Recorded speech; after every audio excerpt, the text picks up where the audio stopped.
Imagine this. You're standing in a room full of people who know you well, family, friends, colleagues, and suddenly you realize something terrifying. Every conversation you've had with them over the past year has followed the same exhausting pattern. The more you explain your choices, the more they question them. The more you justify your actions, the more they doubt your judgment. The more you defend your decisions, the more they assume you must be wrong. You've been caught in a psychological trap so subtle, so pervasive, that you never even noticed you were being slowly suffocated by it. You speak, they question, you explain. You act, they judge, you justify. You choose, they doubt, you defend. When they make a decision, do they spend 20 minutes explaining why they chose what they chose? When they set a boundary, do they offer elaborate justifications for why that boundary exists? When they say no, do they provide a dissertation on all the reasons their refusal is reasonable? Of course not. They simply act, decide, and move forward. Their power lies not in their ability to explain themselves, but in their complete lack of need to do so. And in that moment of brutal clarity, you understand that you've become a prisoner of your own need to be understood. But here is what makes this realization so unsettling. The very people you read desperately trying to convince are the ones who respect you the least. Now imagine a different scene. Picture someone you deeply respect, perhaps a mentor, a leader, or even a fictional character who commands your admiration. This creates a paradox that cuts to the very heart of human psychology. The more desperately we seek respect through explanation, the more we signal that we don't deserve it.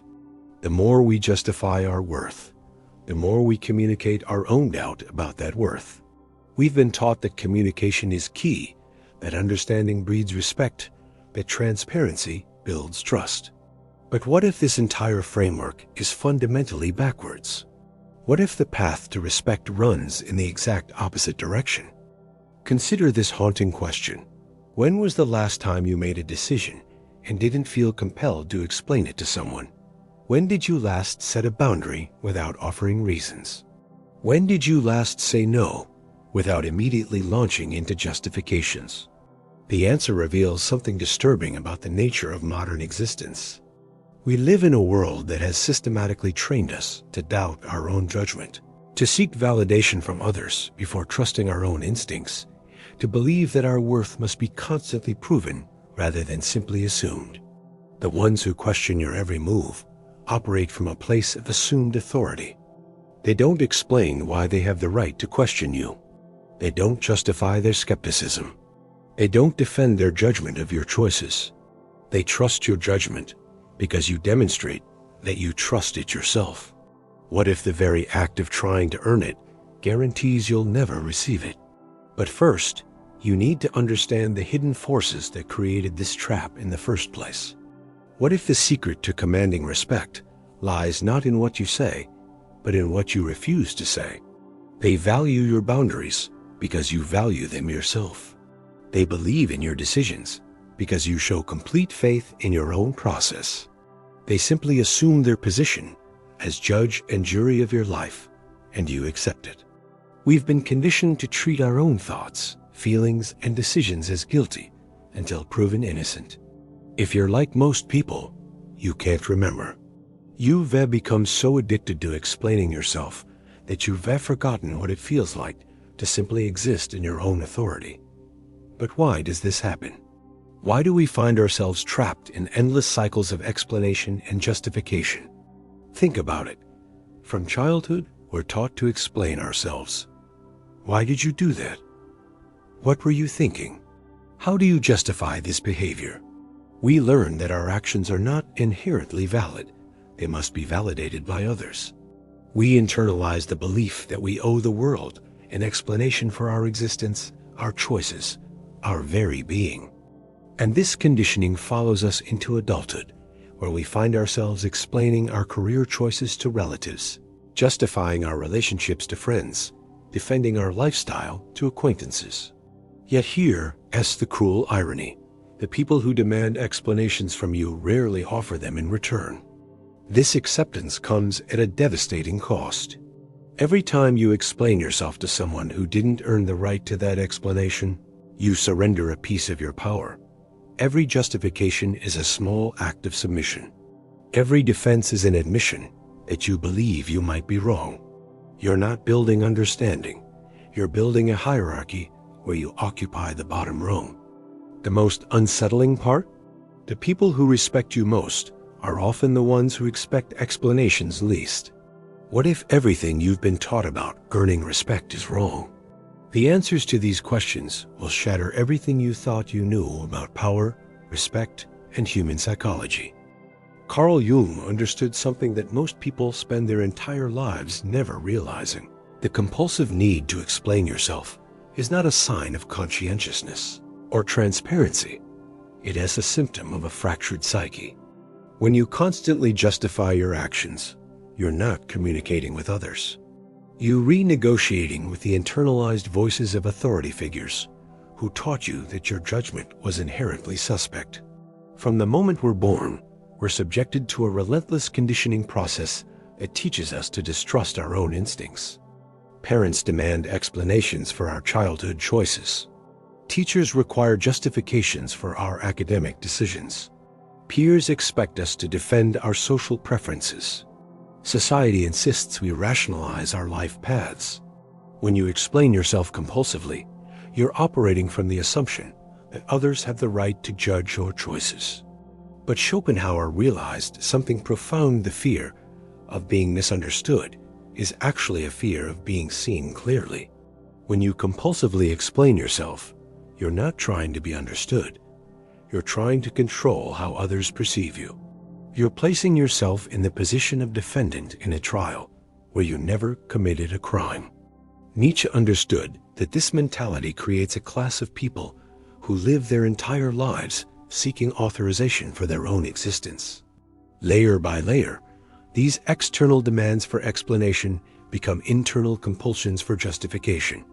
You're not building bridges of understanding. You're reinforcing the prison bars of your own psychological captivity. Each time you justify a decision, you're essentially telling your unconscious mind that the decision wasn't obviously correct. Each explanation reinforces the belief that your choices require external validation. You become addicted to the approval of others because you've systematically dismantled your ability to approve of yourself. Jung called this phenomenon the tyranny of the collective unconscious, the way societal expectations and inherited patterns of behavior colonize our individual psyche. But here, as what Jung discovered that makes this so insidious, the very act of constantly explaining yourself rewires your brain to doubt your own judgment. Friedrich Nietzsche saw this trap from a different angle, recognizing it as what he called slave morality, the psychological framework that makes people seek permission rather than take ownership.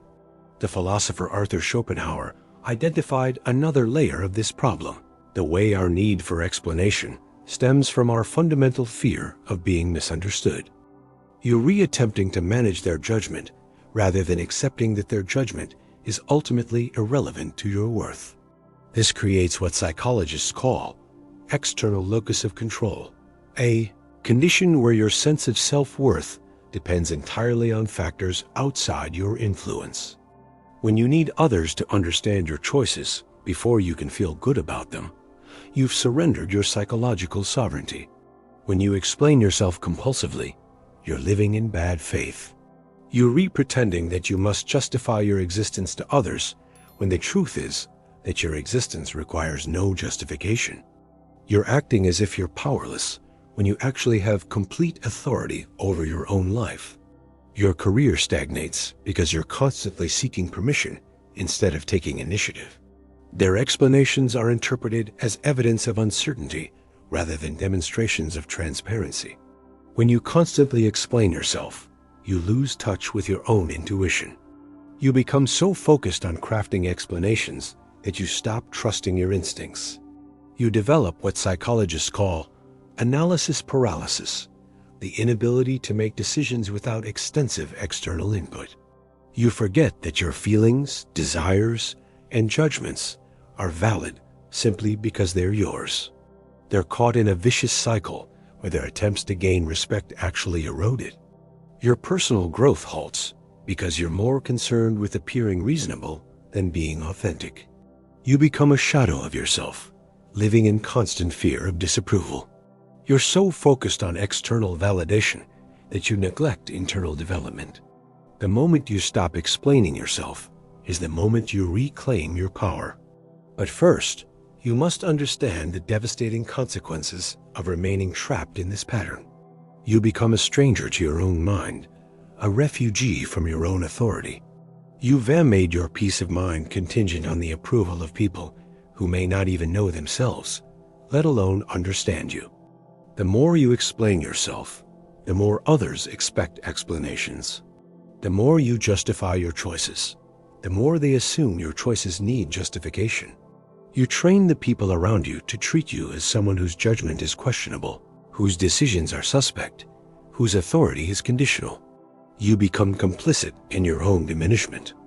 Jean-Paul Sartre captured the existential dimension of this trap when he wrote about bad faith, the way we deceive ourselves into believing we have no choice but to seek approval. But perhaps the most disturbing aspect of this psychological pattern is how it becomes self-perpetuating. Viktor Frankl, who survived the Nazi concentration camps, understood that even in the most extreme circumstances, humans retain the power to choose their response to any situation. Yet most people voluntarily surrender this power by making their responses dependent on others' approval. When you explain yourself compulsively, you're giving others the power to determine whether your choices are valid. You're making them the arbiters of your reality. This creates a cascading effect throughout your entire life. Your relationships become transactional. You provide explanations. They provide tolerance. The psychological research is clear.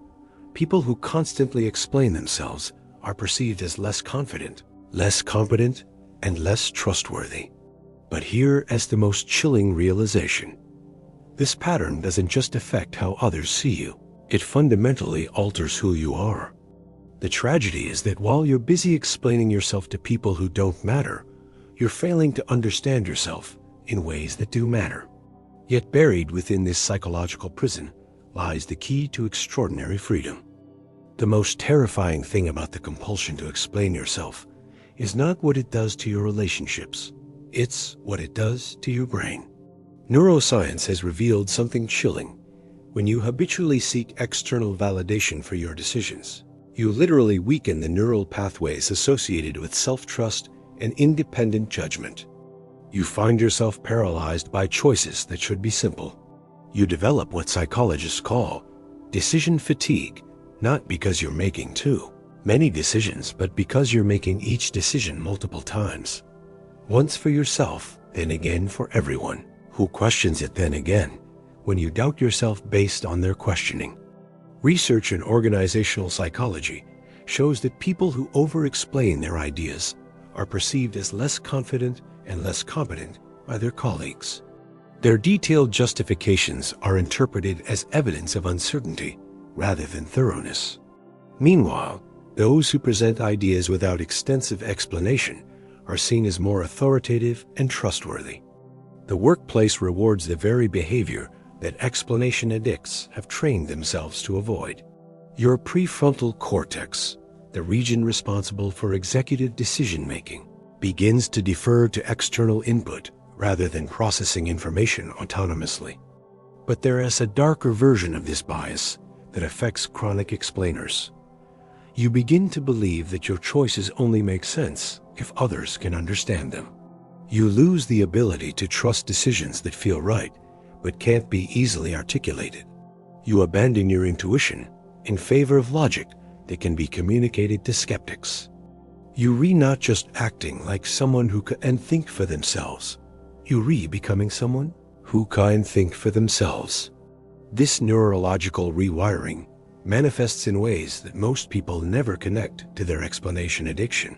You start second-guessing decisions you've already made.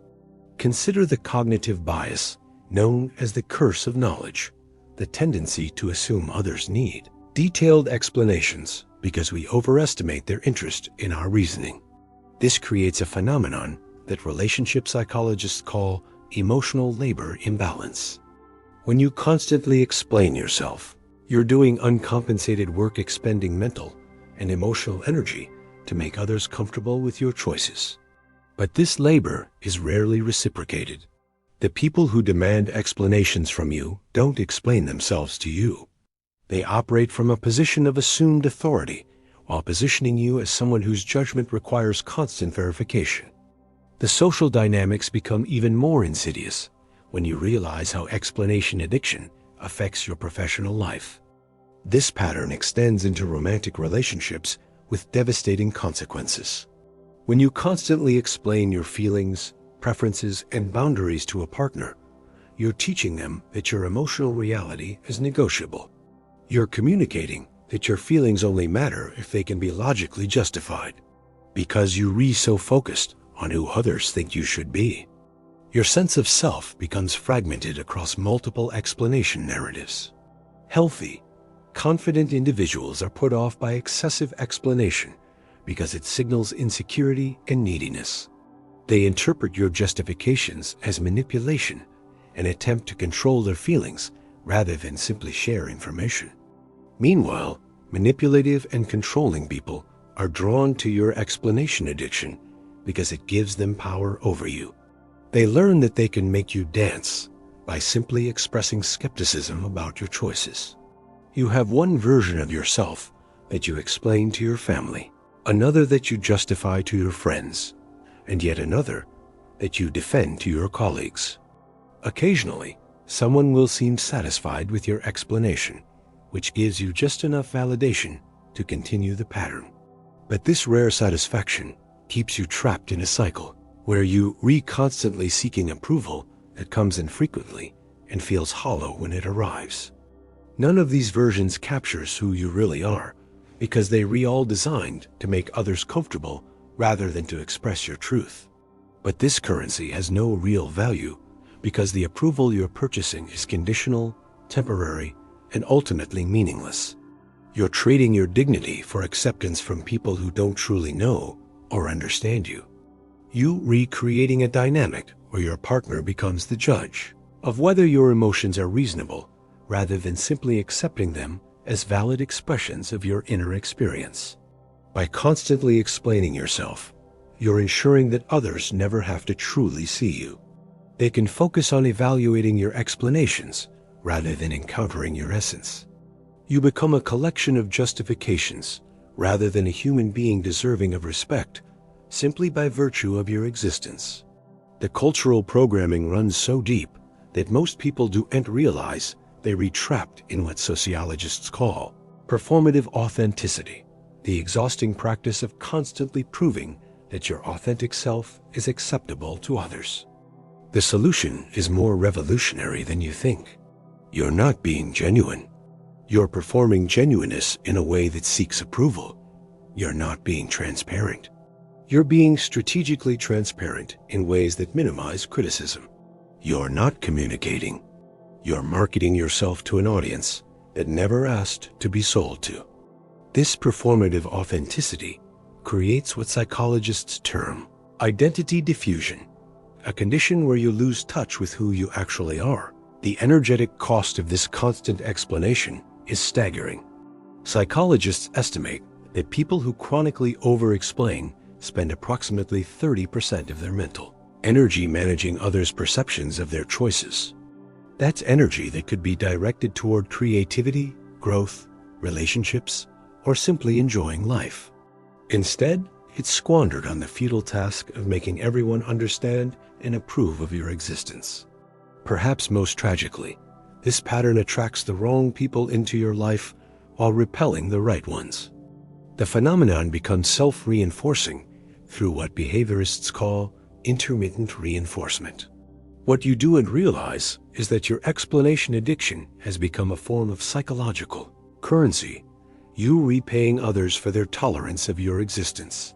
The most unsettling consequence of all is how this pattern makes you complicit in your own invisibility. But what if there was a way to break free from this prison? What if you could reclaim your power with a single radical shift in perspective. Here's the rebellion that changes everything. You simply stop. Not gradually, not with careful planning, not with explanations about why you're no longer explaining yourself. You just stop. The next time someone questions your decision, you say, "I've made my choice." When they push for reasons, you repeat, "I've made my choice." When they express confusion or frustration, you remain unmoved. This isn't rudeness, it's self-respect. This isn't stubbornness, it's sovereignty. When you're busy justifying what you're going to do, you're not doing it. When you're focused on making others comfortable with your choices, you're not making the bold choices that create real change. When you're seeking permission, you're not exercising a power that's already yours. The psychological impact of this shift is immediate and profound. Start with small decisions. When someone asks why you chose a particular restaurant, simply say, "I wanted to try it." When they question your weekend plans, respond with, "This is what I'm doing." When they challenge your career move, state, "This is my path." When you stop explaining yourself, you force others to confront their own assumptions about your relationship dynamic. When you can't fall back on external validation, you're compelled to develop internal confidence. You must learn to make decisions based on your own values, instincts, and wisdom, rather than crafting choices that can be easily explained to skeptics. This creates what psychologists call internal locus of control, the unshakable belief that you are the primary authority over your own life.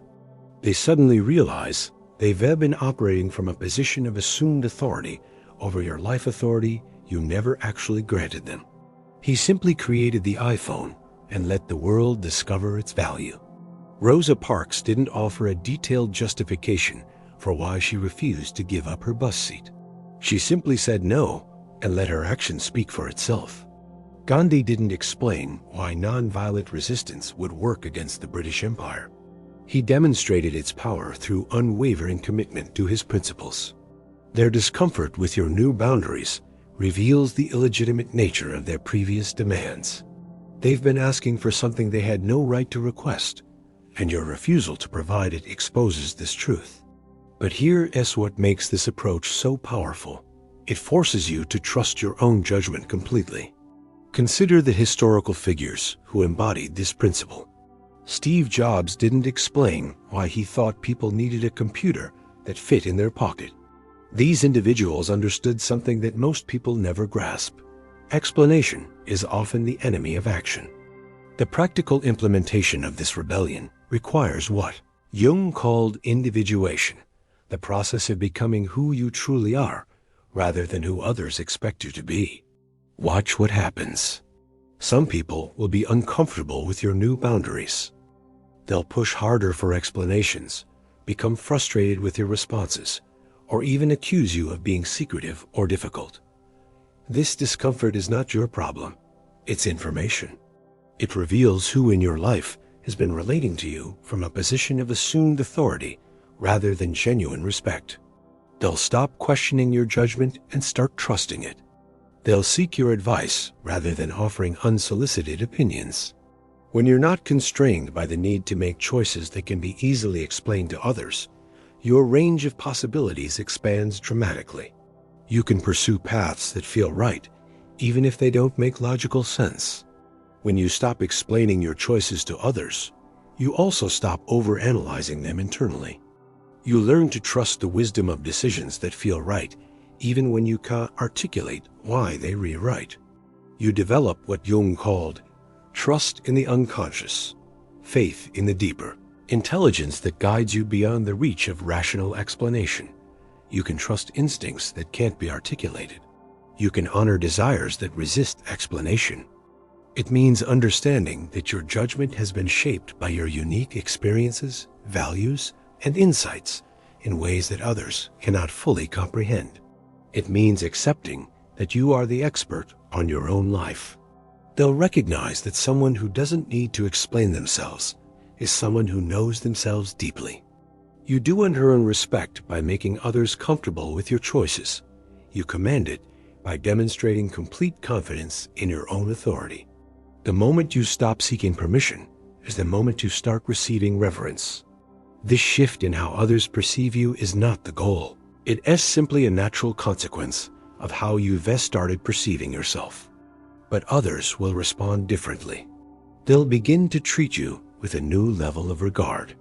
When you stop explaining yourself compulsively, you begin to question all the ways you've been seeking permission for your own life. You realize that most of the shoulds and musts you've been following were never actually requirements. They were suggestions you accepted without examination. You discover that much of what you thought was necessary was actually optional. The rebellion extends beyond individual interactions to your entire relationship with authority. This creates what existentialists call radical freedom, the terrifying and exhilarating recognition that you have far more choice in your life than you ever realized. The neurological changes that accompany this shift are remarkable. Brain imaging studies show that people who develop strong internal locus of control have increased activity in the prefrontal cortex regions, associated with executive function, and decreased activity in areas associated with social anxiety and approval seeking. Your brain literally rewires itself to support independent judgment rather than external validation. But perhaps the most profound aspect of this rebellion is how it affects your relationship with yourself. This doesn't mean abandoning reason or making reckless choices. It means recognizing that not every decision needs to be justified to every person who questions it. The rebellion is complete when you realize that the respect you've been seeking through explanation was always yours to claim.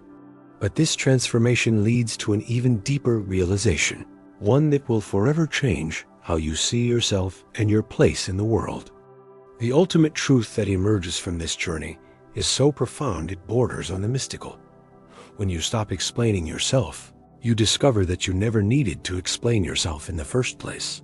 The respect you were desperately seeking through justification was always available to you, not as something to be earned, but as something to be claimed. You realize that the entire system of explanation and approval was an elaborate illusion, a collective agreement to pretend that some people's judgment matters more than others' self-knowledge. This realization shatters the fundamental assumptions upon which most human relationships are built. You begin to see that the people who truly matter in your life, the ones who love you, support you, and genuinely care about your well-being, never needed your explanations. You discover that the respect you receive when you stop explaining yourself is qualitatively different from any approval you ever gained through justification. They sense that you possess something rare in the modern world: complete self-possession. It's not conditional respect that depends on others finding your explanation satisfactory. It's not temporary respect that evaporates when your reasoning is challenged. It's not superficial respect based on your ability to articulate your choices. It's profound respect based on your complete ownership of your own authority. They trusted your judgment because they trusted you. They respected your choices because they respected your capacity to make them. Your explanations were always for the benefit of people whose opinions ultimately held no real significance in your life. Carl Jung understood this truth when he wrote about the transcendent function, the psychological process by which we integrate our conscious and unconscious minds to achieve wholeness. When you stop explaining yourself compulsively, you're essentially telling your unconscious mind that you trust its wisdom. You're acknowledging that your deepest self knows things that your rational mind cannot articulate. You're honoring the part of you that operates beyond logic, beyond explanation, beyond the need for external validation. This creates what Jung called psychological wholeness, a state where you no longer feel fragmented between who you are and who you think you should be. You stop living in the exhausting space between your authentic self and your performed self. You become integrated, unified, complete. The person you are in private becomes the person you are in public. The voice that guides your decisions becomes the voice that speaks your truth. But the most revolutionary aspect of this realization goes even deeper. This type of respect is magnetic. It draws people toward you, not because they understand you, but because they recognize something powerful in your presence.